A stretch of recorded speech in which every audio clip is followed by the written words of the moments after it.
What's up, guys? Welcome back to American Made. My name is Justin Webb from Zealous Manufacturing, and on today we're going to close out the mini series on the billet compressor mount. So we're going to talk about machining the top, we're going to go over the cam side of things, and then we're going to jump into some of the machining operations, and we're going to close out the development of this product. So let's get to it. So here's the compressor top, guys. We've got op 1, and we won't go over op 2. Op 2 is really just decking off the top head that's left over. But so op 1, we're going to come in with a face mill.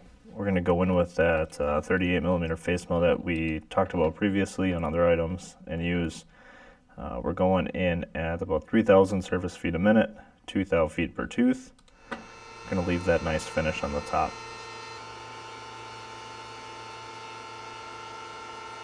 We're going to go in with that 3/4 inch roughing tool. It's an inserted 2 flute. Going in at about 1,700 feet a minute, 3,000 feet per tooth. We're going to go full depth, and then we are actually also going to go in, I believe, let's check that, guys. We're going in at 1/8 inch radially, or width of cut, and a 275 thou depth of cut. So we're going to leave 20 thou on the walls just so we can spring past that and clean it up.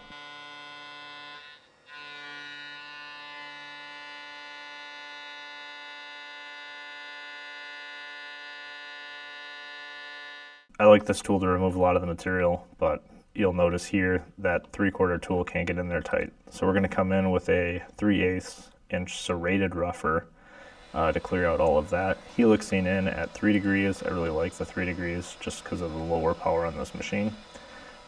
Going in at about 933 surface feet a minute, a little under 2,000 feet per tooth. We're going to go in at 50 thou width of cut, or sorry, 60 thou width of cut.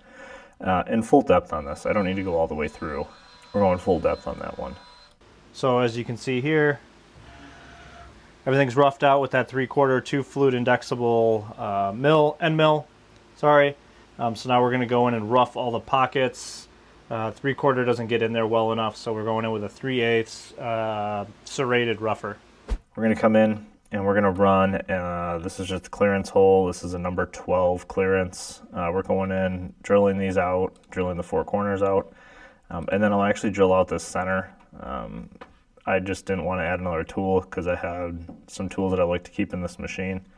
So just running that drill, and then we'll actually just bore it out eventually. So here you can see the spring pass. This is just a standard 3/8, 3 flute square, 982 surface feet a minute. 1,500 feet per tooth. I run 2 passes and then a final pass. So here you can see we're running 2 thou, and then we do a repeat pass to get nice finishes on those walls. And then here we go. We'll bore out that hole. It's just a clearance for a 3/8. Didn't have enough tools in the tool changer to put another drill in there. Then we're going to go in. We're going to run a corner rounder.